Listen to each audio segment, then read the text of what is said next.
The moon hung fat and silver over Blackthorn territory, the night Wren Calloway lost everything she never truly had. She stood at the edge of the choosing circle, a ring of ancient stones scorched black by 1,000 years of pack fires, and felt the cold bite through the thin ceremonial dress the elders had pressed into her hands that morning. "Wear white," they'd told her. "It is tradition for all unmated wolves of age to stand before the King Alpha on the hunter's moon." No one had told her that tradition also meant standing in a circle of 200 pack members, while the most powerful wolf in the Northern Territories decided, out loud, whether her scent meant anything to him at all. Wren was 23 years old, and she had spent every one of those years being told to make herself smaller. Smaller voice in the healer's tent. Smaller shadow in the mess hall. Smaller hope, always, because hope was a luxury reserved for wolves with pedigrees, and Wren Calloway had none. She was the girl the pack had found half frozen on the eastern border 18 years ago, clutched in the arms of a dead woman nobody could identify. A birthmark shaped like a crescent moon burned pale silver into the skin of her left wrist.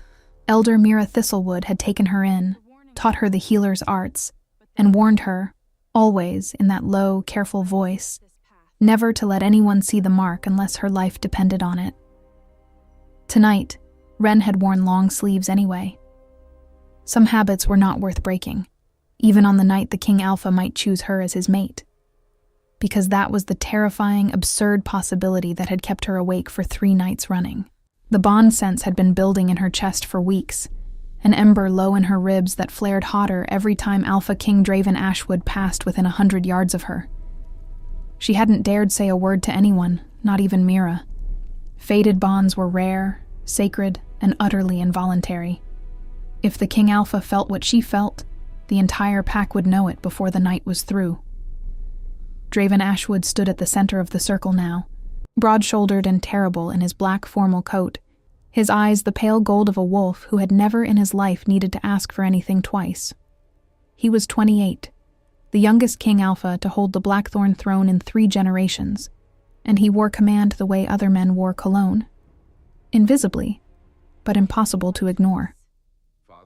Around him, the pack's beta, Corwin Exposed, stood with his daughter Celine at his side, her chin lifted, her pale hair braided with silver thread, her eyes already fixed on Draven with the proprietary hunger of a woman who considered the outcome of tonight a formality. "The choosing begins," intoned Elder Mira, though her voice, Wren noticed, carried none of its usual warmth. Mira's gaze flicked once toward Wren, sharp with something that might have been fear. "Unmated wolves of the Blackthorn pack, step forward and let the King Alpha's senses find what fate has already decided." One by one, the unmated wolves of age approached the center of the circle. One by one, Draven inhaled, considered, and shook his head.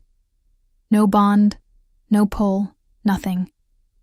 The crowd murmured with each rejection, some sympathetic, most simply hungry for the moment everyone already assumed was coming. The announcement that Celine Marrow, daughter of the Beta, granddaughter of 2 allied packs, would be named Luna of Blackthorn before the night was through. Wren stepped forward when her name was called, because refusing to step forward was not a right anyone had given her.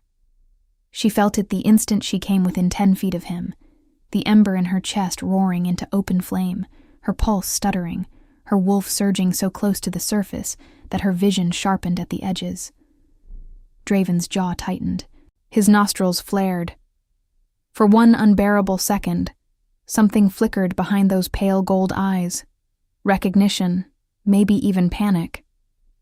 And the crowd went utterly silent, because 200 wolves with senses as sharp as her own had felt the shift in the air too. He knew. She could see that he knew. "Alpha." Corwin Marrow's voice cut through the quiet, tight and urgent. Beside him, Celine had gone the color of ash. Draven Ashwood looked at Wren Calloway. Really looked at her, for what might have been the first time in the 6 years she lived within his pack's borders. And something in his expression closed like a door slamming shut. Wren would spend a long time afterward trying to name what she'd seen there in that half-second before the mask came down. Not indifference. Something closer to fear, dressed up as contempt, because contempt was safer to wear in front of 200 witnesses. "There is no bond here," he said. The lie rippled through the crowd like a stone through still water, because every wolf present knew what a bonded scent response looked like, and what had just happened between the King Alpha and the healer's ward had not looked like nothing. Selene Marrow exhaled audibly. Corwin's shoulders eased half an inch. Wren did not move. Could not, for a moment, do anything but stand very still and let the humiliation settle into her bones like frost. She thought of every kindness Mira had ever paid her, every warning about the mark on her wrist, every year of being told, gently but firmly, "You are not like the others, Wren. You must be careful." And she understood, with sudden and total clarity, that careful had never been enough. She had wanted, some small foolish part of her, for this to be the night someone finally chose her. "Say it again," Draven said, and his voice had gone low and hard, pitched to carry to every corner of the choosing circle. "So there is no confusion among my pack." Wren lifted her chin. She would not give him the satisfaction of watching her flinch. "You were never my choice," Draven Ashwood said, each word deliberate as a blade. "Return to your healer's tent, Miss Calloway. This choosing does not concern you."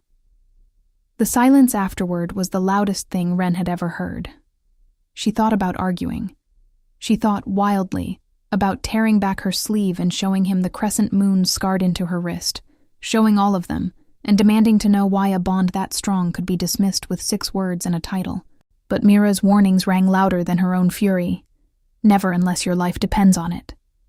And some deep, old instinct told Wren that revealing the mark here, now, in front of Corwin Marrow's calculating eyes, would not save her.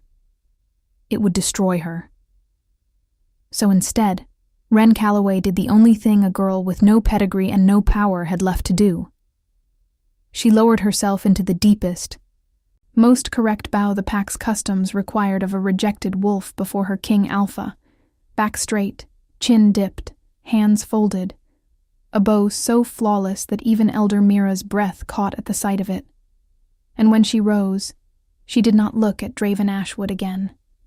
She turned, and she walked out of the choosing circle without a single backward glance, while behind her, Corwin Marrow's voice rose smooth and satisfied, already steering the ceremony toward its intended conclusion. "Then let us proceed to the true choosing this pack has waited for." Draven Ashwood did not join the mating drums immediately. He stood alone at the edge of the choosing circle for a long moment after Wren's retreating back had vanished into the dark, while around him the pack surged forward to congratulate Corwin Marrow and swarmed Selene with the particular delighted noise reserved for weddings and coronations. He let them. He had learned, in 3 years as King Alpha, exactly how much of himself he was required to perform for an audience, and exactly how much he could steal back in the spaces no one thought to watch. "That went precisely as we discussed," Corwin murmured, appearing at his elbow with the smooth, satisfied ease of a man who considered the evening's business concluded. "You did well, Alpha. The pack saw exactly what they needed to see." "Did they?" Draven's voice came out flatter than he intended. "Because from where I stood, Beta Marrow, the pack saw their King Alpha lie to 200 witnesses about a bond every wolf in that circle could smell as clearly as I could." Corwin's smile didn't waver, though something behind his eyes sharpened. "A necessary lie, as we agreed. The girl's lineage remains unverified and dangerous to claim publicly. You know what happened to packs who moved too quickly on suspected bloodline threats without the Accord's protection in place. I've only ever counseled patience, Alpha, for her safety as much as this pack's stability. You've counseled a great many things these past months, Corwin, and I find myself less and less able to remember why I trusted every one of them without question." Draven's jaw tightened, gaze fixed on the dark tree line where Wren had disappeared. "See that no harm comes to her. That is not a request. Of course, Alpha. Corwin inclined his head, already turning back toward the drums, toward his daughter's triumph, toward whatever calculations were already turning behind his composed expression. You have my word. Draven watched him go and felt, for reasons he could not yet name, the cold and certain conviction that Corwin Marrow's word had never once in 6 years been worth what it claimed to be. Wren didn't remember most of the walk back to the healer's tent. She remembered the cold. She remembered the way the pack's collective attention had followed her like a physical weight, some pitying, some smug, none of it kind. She remembered reaching the tent flap and finding her hands shaking too hard to work the ties. Let me. Mira's voice, behind her, rough with something unspoken. The old healer's hands closed over Wren's, steadying them, and together they got the flap open and stepped into the warm dark of the tent, away from 200 watching eyes. Only then did Wren allow herself to shake apart. She did not cry. Not exactly. The healer's training had beaten most easy tears out of her years ago. But she sat on the edge of her narrow cot and pressed both hands over her mouth and breathed through the kind of grief that had no name, because it was not only about Draven Ashwood's rejection. It was about every year before it. It was about being the girl found half frozen with a dead woman's arms around her, the girl no pack record could explain, the girl who had spent her whole life being reminded, in small ways and large, that she belonged nowhere in particular. Mira sat beside her and said nothing for a long while, which was its own kind of mercy. He felt it, Wren finally said. Her voice came out flat, stripped of feeling by sheer exhaustion. You know he did. Everyone in that circle knew he did. I know. Mira's hands, when they found Wren's again, were cold, colder than the tent's chill accounted for. Wren, I need you to listen to me now, and I need you to trust that I have kept you safe as best I could for 18 years, even when my methods felt like cruelty. Something in the old woman's tone made the hair on Wren's arms rise. Mira, Draven Ashwood did not reject you tonight because your bond meant nothing to him. Mira's eyes, pale and tired in the lamplight, held Wren's without flinching. He rejected you because Corwin Marrow has spent 6 years making very sure the King Alpha understands exactly what would happen to this pack, and to you, if the truth about your bloodline ever came to light in front of witnesses.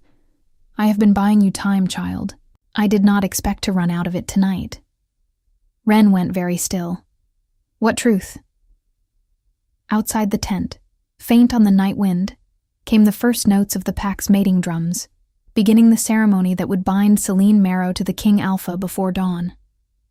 Mira glanced toward the sound, and something like grim resolve settled over her weathered face. Before she could say another word, the tent flap stirred, and both women went rigid at the sound of footsteps just beyond the canvas. Heavy, deliberate, pausing exactly long enough to make clear whoever stood there had heard at least the tail end of their conversation. Mira's hand shot out and closed the iron chest with a soft final click. "Who's there?" she called, voice steady in a way Wren knew took real effort. "Only me, Elder." The voice belonged to one of Corwin Marrow's younger enforcers, a broad-shouldered wolf named Bram, who served as the beta's personal courier more often than pack business strictly required.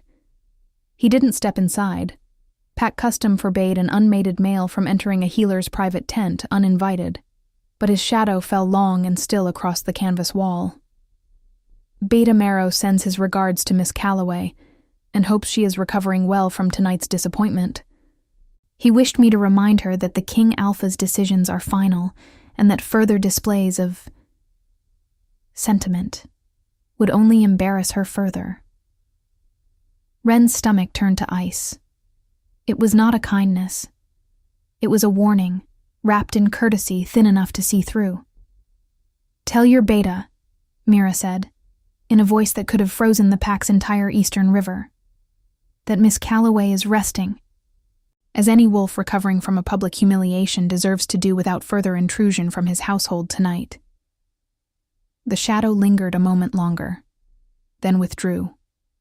Wren counted 20 heartbeats before she trusted herself to breathe normally again.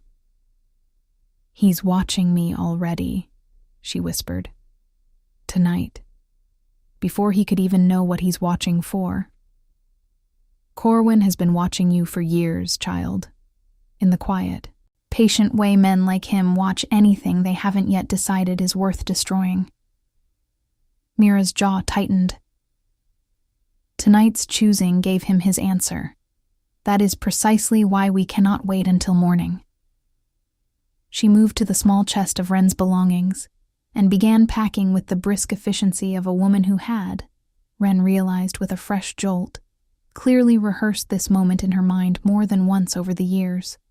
Dried provisions, a healer's satchel of essential herbs, a worn cloak lined for winter travel, coin wrapped carefully in oilskin.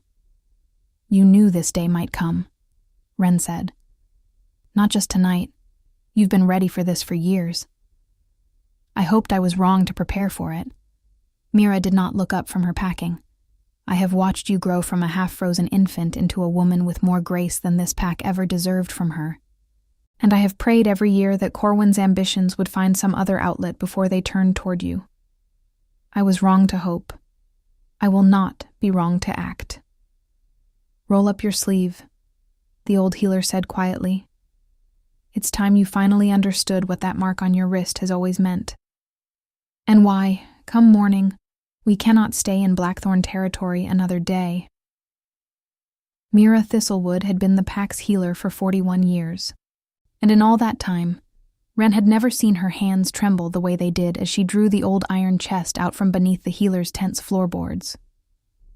"Sit," Mira said, and Wren sat, her bare wrist resting in her lap, the crescent moon mark pale and faintly luminous in the lamplight, as it always was under moonrise. She had asked about the mark exactly twice in her life.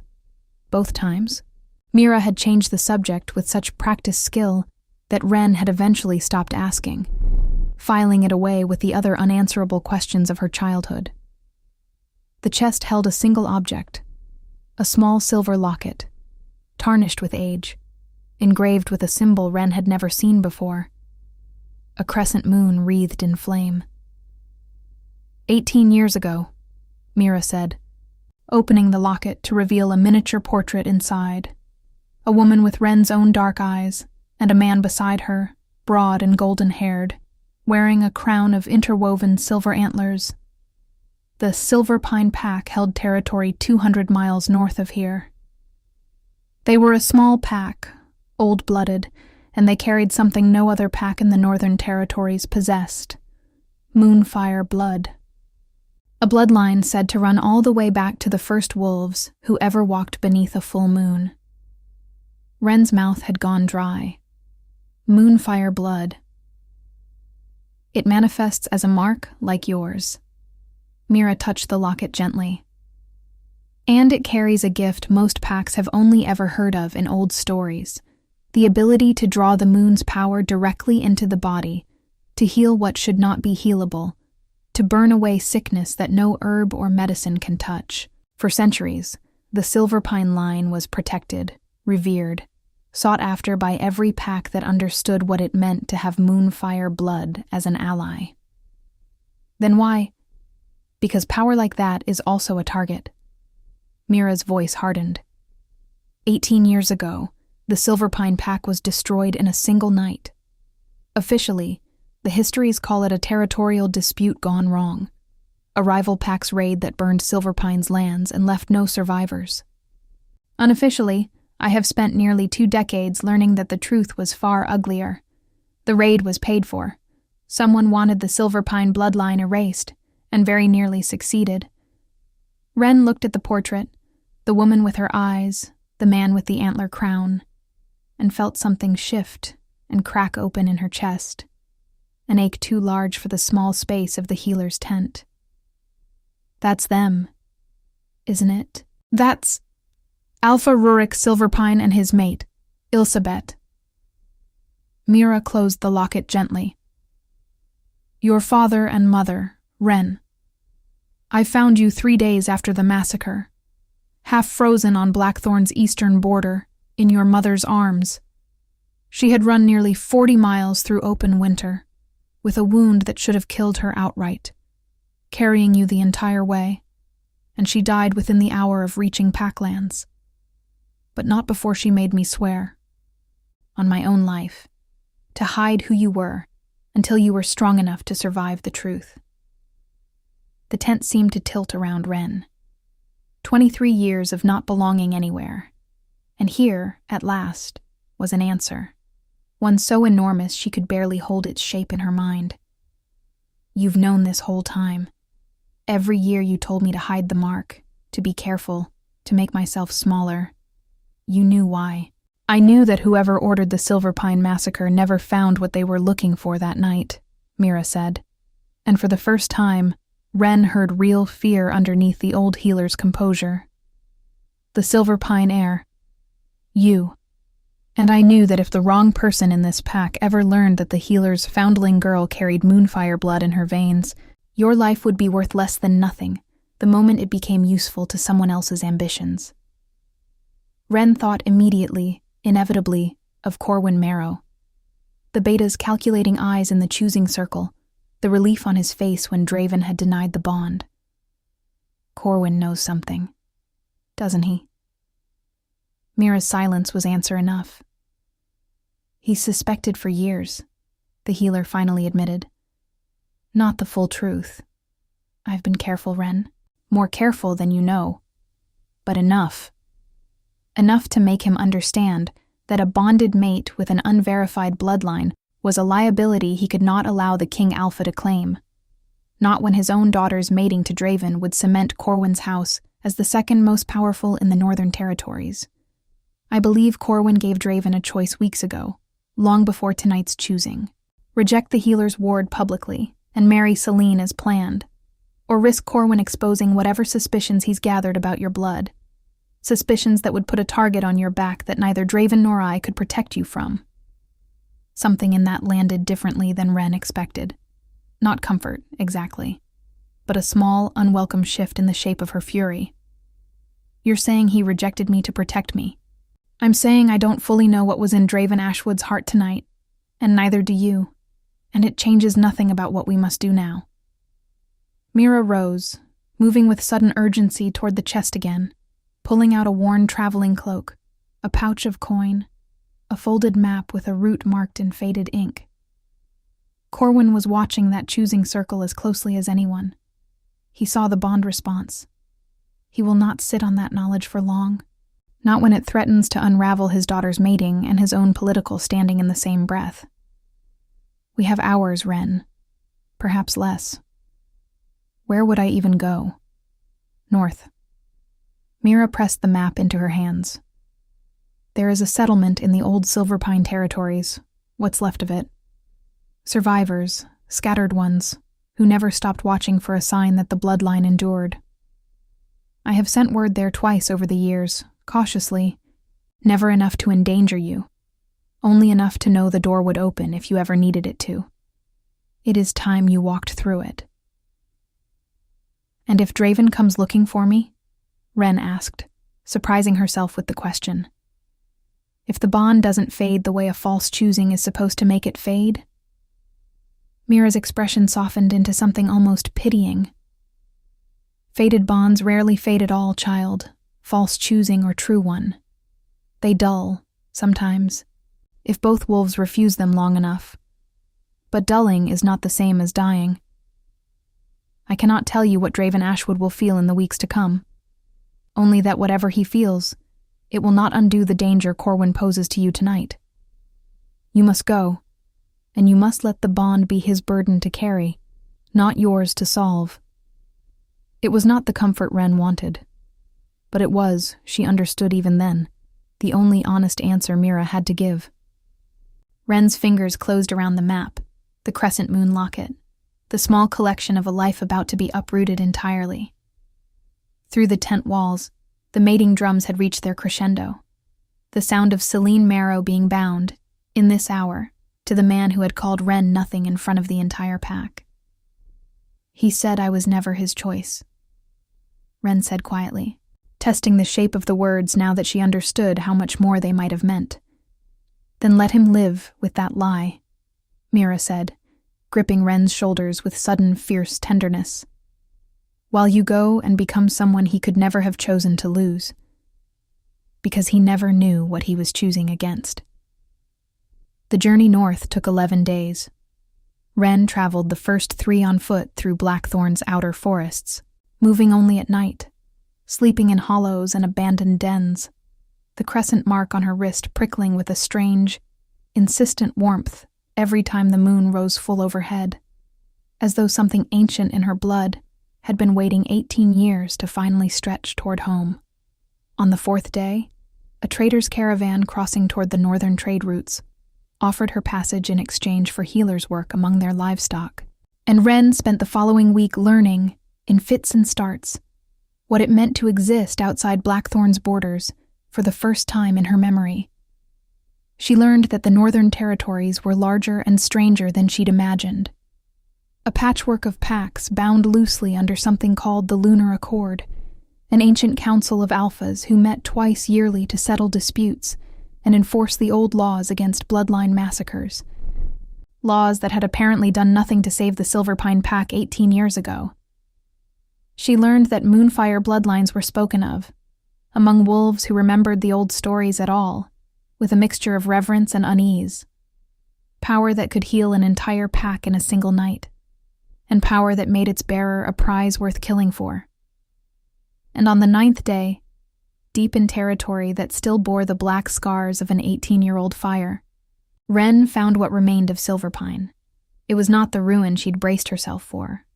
A small settlement had grown up in the shadow of the old pack halls, perhaps 40 wolves, aging survivors and their children, living quietly under the radar of the larger packs, tending land that still, in places, refused to grow anything green. An older woman named Petra Vane, who had served as Rurik Silverpine's beta before the massacre, met Wren at the settlement's edge, with an expression that crumpled the moment she saw the crescent mark on Wren's outstretched wrist. "Ilsebet's eyes," Petra whispered, pressing a shaking hand to her own mouth. "Great moon above. You're truly her. You're truly the heir." What followed was 2 weeks of a kind of belonging Wren had never once experienced in Blackthorn. Elders who wept over her, who told her stories of her father's booming laugh and her mother's fierce gentleness, who taught her slowly what it meant to draw on the moonfire gift buried in her blood.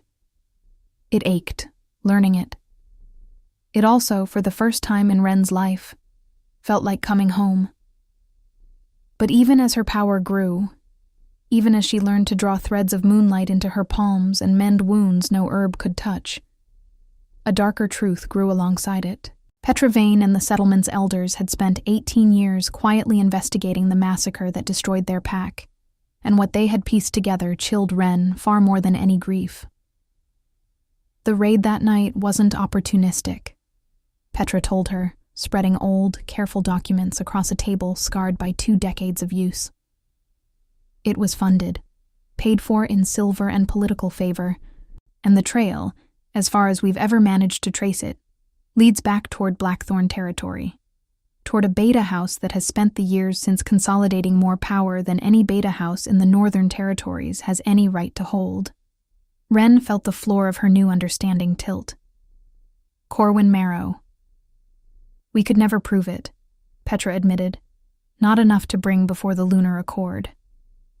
But there is one detail we've never been able to explain, one that has haunted every survivor of that night." She met Wren's eyes, grave. In the months before the massacre, Blackthorn's territories began suffering something the old healers called the Hollow Sickness, a wasting plague that resisted every remedy, that thinned livestock and weakened warriors and left entire dens too sick to hunt. It vanished mysteriously, within weeks of Silverpine's destruction, as though whoever orchestrated that raid had been hunting not just power, but a cure. Wren spent the following days turning that detail over and over, unable to set it down. The settlement's elders, sensing her hunger to understand the world her parents had died protecting, began teaching her in earnest. not only the disciplined breathing and focus required to draw moonfire into her palms, but the older customs of the Lunar Accord itself, the loose confederation of alpha bloodlines that had governed the Northern Territories' packs for 3 centuries. The Accord exists for exactly one purpose, Petra explained one evening, as Wren practiced coaxing a thread of silver light between her cupped hands, watching it flicker and steady with each careful breath. To prevent precisely what happened to us. No pack may raid another without formal grievance heard before the full council of alphas. No bloodline may be hunted to extinction, no matter how coveted its gifts. Those laws held for 300 years before Silverpine fell, and they held because every pack understood that today's aggressor could easily become tomorrow's victim. Then why didn't the Accord act after? Wren asked, frustration sharpening her voice more than she intended. If the laws were so absolute. Because the raid was disguised as exactly the kind of territorial dispute the Accord has never claimed the power to prevent. The kind that happens between smaller packs, unsanctioned and unofficial, blamed on rogue wolves rather than any recognized authority. Petra's mouth thinned. Whoever funded Silverpine's destruction was clever enough to make it look like chaos rather than conspiracy. It is a particular kind of cruelty, child, to murder a bloodline and dress the murder up as misfortune. It was during these long evenings of training and half-answered questions that Wren first learned to sit with her grief without letting it consume her. A skill Mira had tried, imperfectly, to teach her for years, but which finally took root here, among wolves who had lost exactly what she had lost, and had somehow found ways to keep living anyway. She learned her mother, Ilsabet, had been a fierce, quick-witted healer in her own right, famous throughout the old Silverpine territory for refusing to turn away even wolves from rival packs when illness or injury brought them to her door. She learned her father Rurik had been slow to anger, and slower still to forgive cruelty, a leader who had spent his reign quietly expanding the Accord's protections for smaller, unaffiliated packs. Protections that had, Petra suspected grimly, made him more enemies among the ambitious than his gentle public reputation ever let on. Your father believed power existed to be shared, not hoarded, Petra told her one night, watching Wren's silver light steady into something bright enough to illuminate the whole training circle. That belief cost him everything. I have spent 18 years wondering whether it was worth the cost. Watching you now, I begin to think I finally have my answer. 6 months passed at the Silverpine settlement, and in that time Wren Calloway became someone Blackthorn territory would not have recognized. She trained daily with Petra and the settlement's remaining elders, learning to master the moonfire gift until she could draw silver light from the air itself and pour it into a wound, a fever, a failing heart, and watch sickness burn away like frost under sunrise. She learned pack law, bloodline politics, the intricate old customs of the Lunar Accord that Blackthorn's insular traditions had never bothered teaching a foundling healer's ward.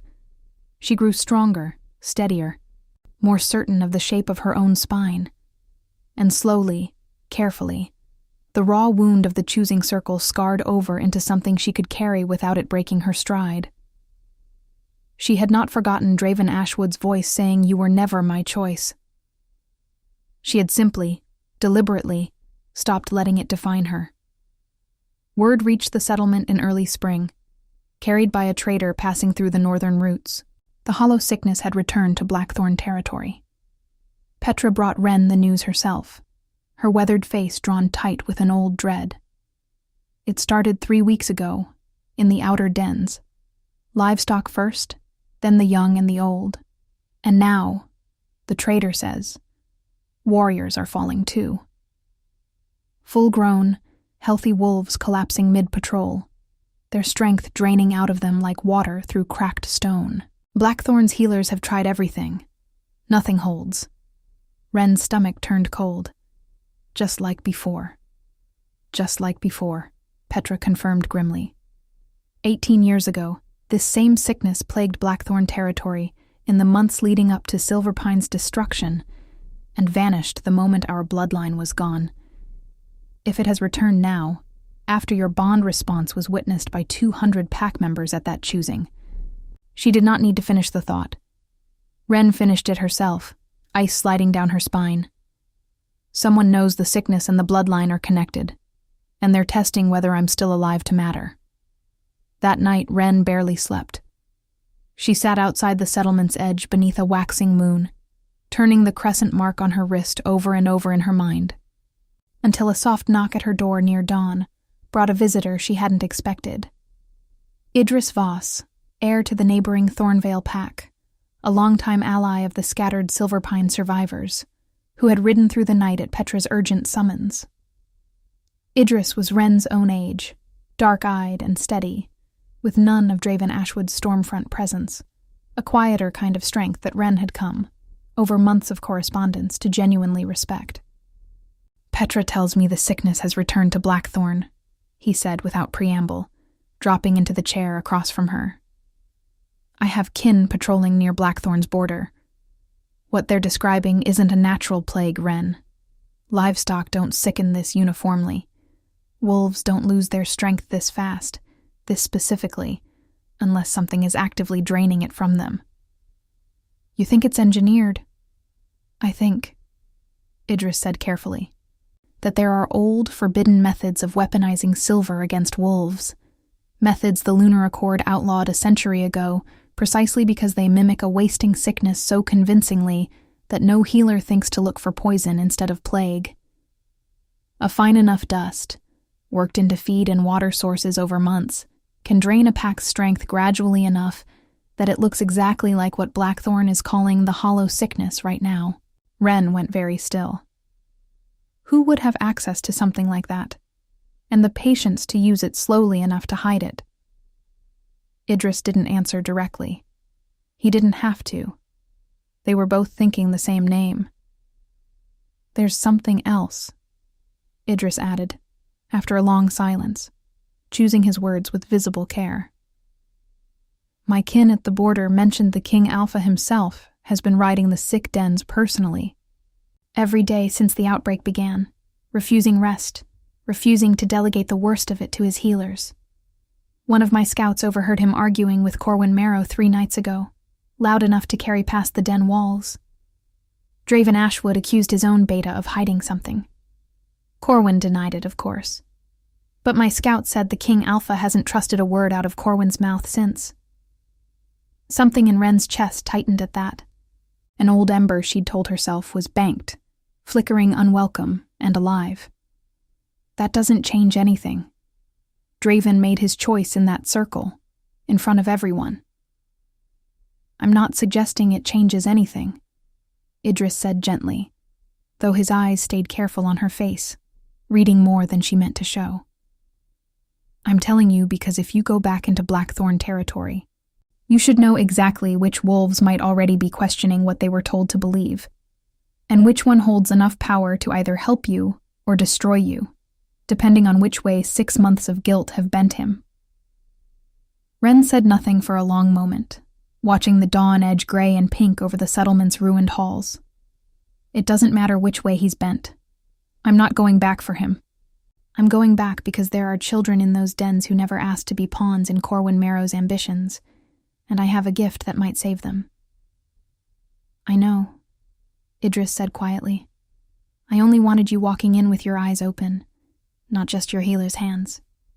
What Wren did not know, could not have known, from the settlement's quiet distance, was that Draven Ashwood had spent every one of those 6 months searching for her in whatever careful, unofficial ways a King Alpha bound to a false mating could manage. He had sent riders under invented pretenses toward every northern trade route, questioned every trader who passed through Blackthorn's markets about foundling healers or unclaimed bloodline girls, and found nothing, because Petra's caution and the settlement's isolation had been built, deliberately, to withstand exactly this kind of searching. He had also, in that same span, begun watching Corwin Marrow with a wariness he was careful never to let show. The beta's explanations for small discrepancies, missing shipment records, evasive answers about the outer den's declining hunts, a sudden and unexplained wealth among several families loyal to his household, had begun, one by one, to feel less like coincidence and more like a pattern Draven lacked the proof to name. He had said nothing to Celine, whose marriage to him remained, in the eyes of the pack, a settled and celebrated thing, even as both of them privately understood it as the hollow arrangement it had always been, two people bound by their fathers and Beta's politics, sharing a household with the careful, distant courtesy of business partners rather than mates. It was this uneasy, watchful waiting that had left Draven riding the sick dens himself when the hollow sickness returned, refusing to distance himself from suffering he could not yet prove was engineered, needing, some old stubborn part of him insisted, to be close enough to the truth that he would recognize it the moment it finally showed itself. He did not yet know that the truth was riding toward him from the north, carrying a healer's satchel and 18 years of buried evidence in her traveling pack. It took Wren 3 more days to decide, and in the end, the decision was simpler than she expected. Whatever Corwin Mira was doing to Blackthorn territory, it was hurting people who had never chosen their Beta's ambitions. Children, elders, warriors with no more say in pack politics than Wren herself had ever had. She had left Blackthorn to survive. She would not let her survival cost innocent lives. Petra argued against it fiercely. Idris, more pragmatically, insisted on accompanying her, along with 2 of the settlement's most trusted warriors and a satchel of documents Petra had spent 18 years compiling. Records, testimonies, and fragments of proof pointing toward Corwin Mira's decades-long consolidation of power, all of it circumstantial, none of it, on its own, damning enough for the Lunar Accord to act on. But combined with what Wren now suspected about engineered silver poisoning disguised as plague, and combined with the moonfire blood that could, she hoped, actually cure it, it might finally be enough. They crossed into Blackthorn territory 11 days later, moving carefully, avoiding patrols, until they reached the outer dens where the sickness had struck hardest. What Wren found there stole the breath from her lungs. Children lay listless in their mother's arms, skin gone pale and papery, too weak to lift their heads. Warriors who should have been in their prime shuffled like elders, strength visibly bleeding out of muscles that shivered under skin gone thin and gray. The healer's tent, Mira's tent, the place Wren had grown up in, had been turned into a makeshift hospital, overflowing with more patients than its aging staff could possibly treat. Mira herself, when she looked up from a sickbed and saw Wren standing in the tent's entrance, went white as bone. "You shouldn't have come back," the old healer breathed, even as relief and terror warred openly across her face. "Corwin has eyes on every border. If he learns you're here, then let him learn." Wren crossed the tent and knelt beside the nearest sickbed, a boy no older than 10, his breath shallow and rattling. She pressed her palm to his chest, closed her eyes, and drew moonlight up from somewhere deep inside her own blood, feeling it pour through her hand and into the boy's failing body like a held breath finally released. The boy's eyes fluttered open. Color bled slowly back into his cheeks. Around the tent, every healer and every conscious patient stared in open, disbelieving silence. "Moonfire," Mira whispered, tears standing in her eyes. "Sweet moon above, child, you truly are your mother's daughter." It took Wren the better part of 2 days, healer by healer, sickbed by sickbed, to understand the full pattern of what Idris had suspected. A fine residue in the affected den's water stores, undetectable to ordinary senses, that responded to moonfire the way frost responded to sunlight, burning away the moment her power touched it. Poison, deliberately administered, engineered to look exactly like a natural wasting plague. And on the second night, going through the water stores of the den nearest Corwin Mira's own household, Wren found the proof that finally connected every thread: a hidden cache of refined silver dust, ledgers documenting shipments disguised as trade goods, and, worst of all, records showing Corwin had been selling a genuine antidote in secret, at extraordinary prices, to the pack's wealthiest families, while publicly insisting no cure existed at all. He had engineered the sickness to control its cure, growing richer and more politically indispensable with every wolf who fell ill, and every family desperate enough to pay for a remedy he alone controlled. The same silver dust method, Petra's records now confirmed with sickening clarity, that had almost certainly been used against Silverpine territory 18 years earlier. Not merely a raid, but a sickness engineered first, a bloodline hunted second, when the true cure the Silverpine wolves possessed threatened to make Corwin's carefully built monopoly worthless. She found the deepest proof near midnight, buried beneath a false floor panel in a storage shed. Corwin's household staff clearly believed no one would think to search. An older ledger, its ink faded but legible, dated 18 years back, recording a payment to a mercenary company operating under a name Wren didn't recognize, followed 3 weeks later by a second entry. Silverpine matter resolved. No further disbursement required. Beside it, tucked between brittle pages, a scrap of correspondence in a woman's careful hand, addressed to no one Wren could identify, warning of the healer's persistent inquiries into the northern sickness, and recommending the usual discretion be exercised, as with the prior territory. Wren sat back on her heels in the storage shed's dark, the scrap of paper trembling in her fingers, and understood with sudden, sickening clarity that Corwin Marrow's ambitions had not begun and ended with Silverpine. Whatever the usual discretion meant, whatever the prior territory referred to, it suggested a pattern stretching back further than even Petra's 18 years of investigation had uncovered. A beta house that had built its rise on more than a single buried atrocity. He didn't just orchestrate the massacre to seize power, Wren said quietly, staring at the ledgers spread across Mira's table, her hands trembling with a fury colder and more focused than anything she'd felt in the choosing circle. He did it because my family's blood was the one thing on this earth that could make his entire scheme obsolete. And when my bond response gave me away at the choosing, he panicked and let the sickness loose again, to see whether I'd come running back and expose myself trying to save people, or stay hidden and let Blackthorn suffer either way. Either outcome served him, Mira said grimly. If you'd stayed away, he'd have his monopoly and his daughter's mating both secured. If you came back to heal the pack, then he'd have proof enough to finish what he started 18 years ago. Wren closed the ledger, her jaw set. He's not done, Mira. He's not going to let me walk out of this territory a second time. As if in answer, the tent flap tore open, and one of Idris's warriors stumbled in, breathless, blood streaking one arm. "Patrol!" he gasped. "Corwin's guard. They know you're here. They're moving on the healer's tent right now, and Wren, the King Alpha, is with them."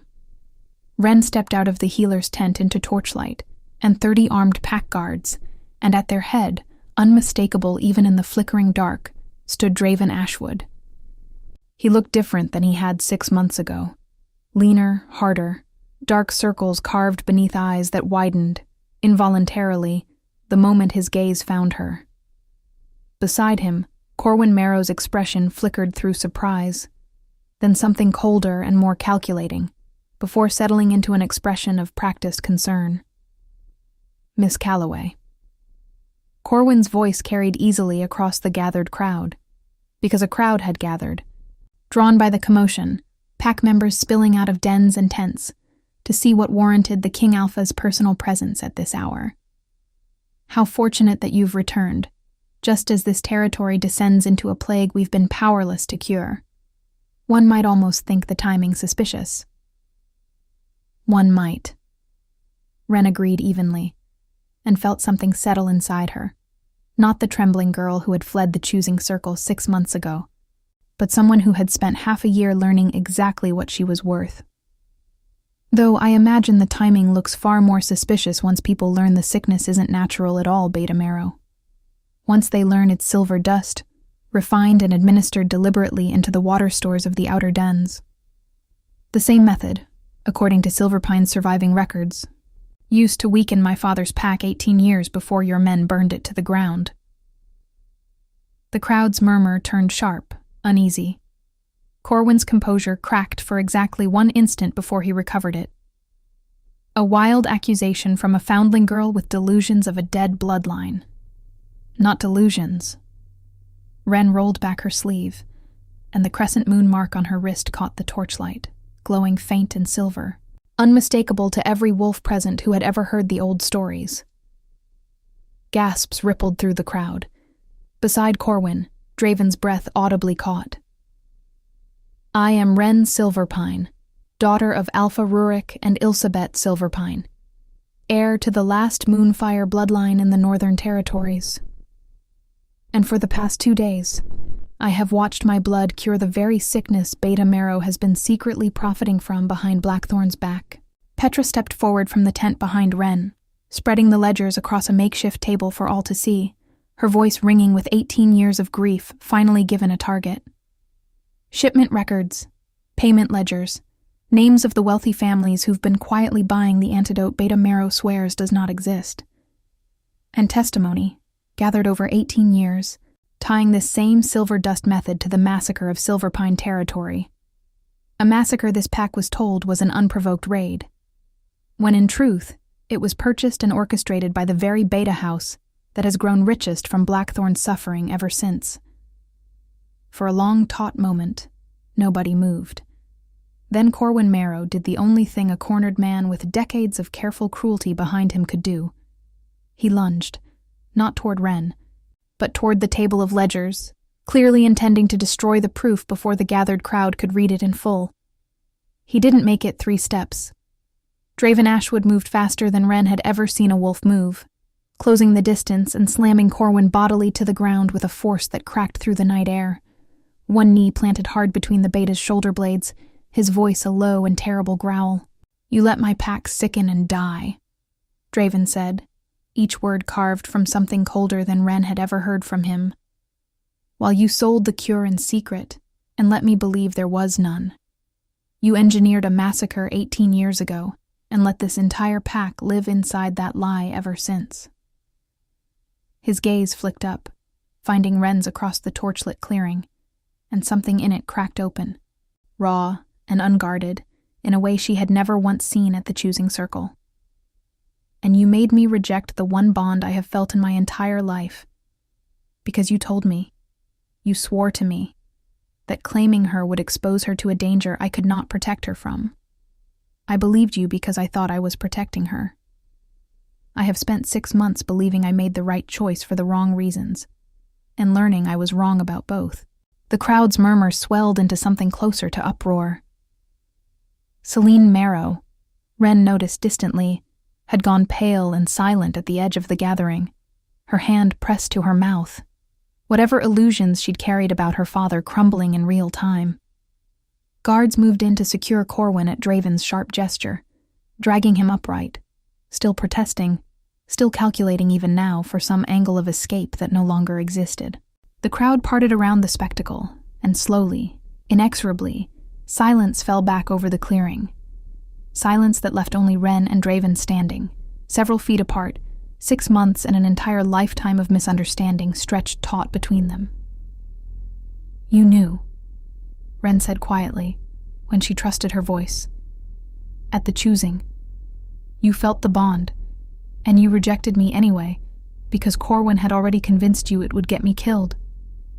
He told me he'd uncovered proof of a hidden bloodline threat circling Blackthorn's borders, that claiming a mate with unverified lineage during unstable political season would draw exactly the kind of danger that destroyed packs like Silverpine, and that the only way to protect you was to make certain no one, including me, treated you as anything worth targeting."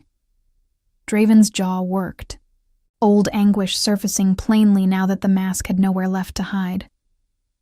"I told myself the cruelty was mercy. I have hated myself for it every day since, and I told myself that hatred was the price of doing right by you, even as it broke something in me I didn't know how to name." "It didn't feel like mercy," Wren said, and did not soften the words. Because 6 months of healing had taught her that gentleness without honesty was just another kind of smallness. It felt like being told, in front of everyone I'd ever known, that I was worth less than a political inconvenience. "I know." Draven took 1 step closer, then stopped himself, some old restraint holding him back even now. "I cannot undo the choosing circle, Wren. I cannot give you back those 6 months. Or the 18 years before them that Corwin's greed stole from your family. All I can offer you is the truth, plainly, in front of every witness who watched me deny it. You were never not my choice. You were the only bond I have ever felt in my life, and I let fear wearing the mask of protection convince me to throw it away. Around them, the clearing had gone utterly still. 200 pack members and more watching the King Alpha of Blackthorn stand bare and unguarded in a way none of them had ever witnessed. Wren felt the old ache in her chest, the ember that had roared into flame the night of the choosing and never fully gone out, no matter how far she'd traveled or how much stronger she'd grown. But she was not the same girl who had bowed and walked away 6 months ago, and she would not let even a true and aching bond talk her back into being smaller than she had learned, at terrible cost, how to be. I believe you, she said finally. I believe the mercy was real, even if it was also a mistake. But I am not the healer's foundling ward anymore, Draven. I am the last heir of the Silverpine bloodline, and I have spent 6 months learning to stand as one. If there is a place for me in Blackthorn's future, it will not be as a mate chosen out of guilt, or claim to correct a public wrong. It will be as an equal, or it will not be at all. Something shifted in Draven's expression. Not disappointment, she realized, but a kind of humbled relief, as though he had expected far less grace than she was offering him. Slowly, deliberately, in front of the entire gathered pack, the King Alpha of Blackthorn lowered himself to one knee, not the posture of a suitor, but the old formal bow owed by one Alpha bloodline to another, a gesture Wren had seen only once before, in Petra's oldest stories of how the Lunar Accord's founding packs had once greeted each other as equals. Then let Blackthorn and Silverpine begin as equals, Draven said, and let whatever comes after be something we choose freely, both of us, with no beta's poison and no crown's fear standing between us. If you'll have me, not as the man who rejected you, but as the one asking, honestly, for the first time, I would spend the rest of my life earning a choice I already failed once. Wren looked down at him, at the bowed head of the King Alpha, who had once dismissed her before 200 witnesses, and felt the last hard knot of that old humiliation finally loosen in her chest.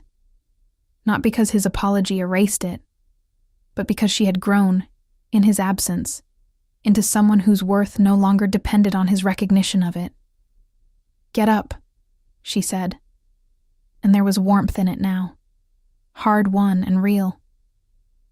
Equals don't kneel to each other, Draven. Not unless they choose to, and not because they owe an apology large enough to fill a choosing circle. She held out her hand, not a healer's ward's hand anymore, but a bloodline heir's, steady and sure. Rise and let's go finish healing your pack. We can talk about the rest once Corwin Marrow answers to the Lunar Accord for 18 years of buried truth. Draven rose and took her hand, and around them slowly, the gathered pack began to understand they had just witnessed the beginning of something neither choosing circle traditions nor Corwin Marrow's ambitions had ever accounted for. In the weeks that followed, the hollow sickness receded from Blackthorn's dens under the combined work of Wren's moonfire gift and Mira's tireless care. Corwin Marrow stood before an emergency session of the Lunar Accord, where Petra's 18 years of gathered evidence, bolstered now by the Shed Ledger's chilling reference to the prior territory, finally found an audience with the power to act.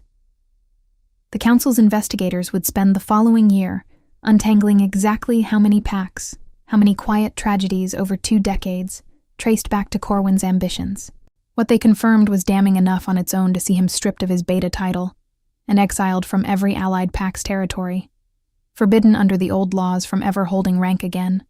His daughter Celine, who had known nothing of her father's true schemes, who had simply been raised to want the future he'd built for her, without ever asking what it cost, was permitted to remain in Blackthorn under Draven's protection, an old wrong not visited on the next generation, though the road back to trust between her and the pack she'd nearly married into would be its own long healing. Mira Thistlewood remained Blackthorn's healer, though she spent increasing seasons traveling north to the Silverpine settlement, teaching alongside Petra, watching the girl she'd raised in secret finally step into a legacy 18 years of careful hiding had been built to protect. "I always told you to make yourself smaller," she admitted to Wren once, months later, watching her direct the rebuilding of the old Silverpine Hall with quiet, unmistakable authority. "I am gladder than I can say to have been wrong about what you'd need to survive." Wren did not immediately become Blackthorn's Luna. She spent that first season instead rebuilding what remained of the Silverpine settlement, formally recognized now by the Lunar Accord as a restored bloodline territory, allied with, but independent of, Blackthorn's crown, a distinction she had insisted on, and one Draven had honored without argument. He visited often. She visited Blackthorn in turn, teaching healers there the beginnings of moonfire craft so that no pack would ever again be held hostage to a single bloodline's suffering or a single beta's greed. What grew between them in that season was slower than the old stories promised, and steadier for it, built on honest days rather than a single fated moment in a choosing circle, on equal footing rather than crown and claim. When Draven finally asked her, quietly, on a hillside overlooking both their territories beneath a full and generous moon, whether she would consider standing beside him not as a rejected bond reclaimed, but as a partner freely chosen, Wren said yes. Not because the old ember in her chest demanded it, though it did, but because she had watched him become, slowly and deliberately, a man worth choosing back. She thought sometimes, in quiet moments, of the girl who had stood in that choosing circle 6 months earlier and heard 6 words carve themselves into her chest like a wound. "You were never my choice." She did not forgive easily, and she never forgot entirely. But she had learned, in the space between that humiliation and this hillside, that the cruelest sentence of her life had also been the door through which she'd finally found her own name, her own power, her own worth, independent of any King Alpha's recognition. Perhaps that was the truest reversal of all. Not that Draven Ashwood had finally chosen her, but that by the time he did, Wren Silverpine no longer needed him to. She had already chosen herself. If a king ever tells you that you were never his choice, what will it cost you to discover, in the silence after his words, exactly whose choice you were always meant to become?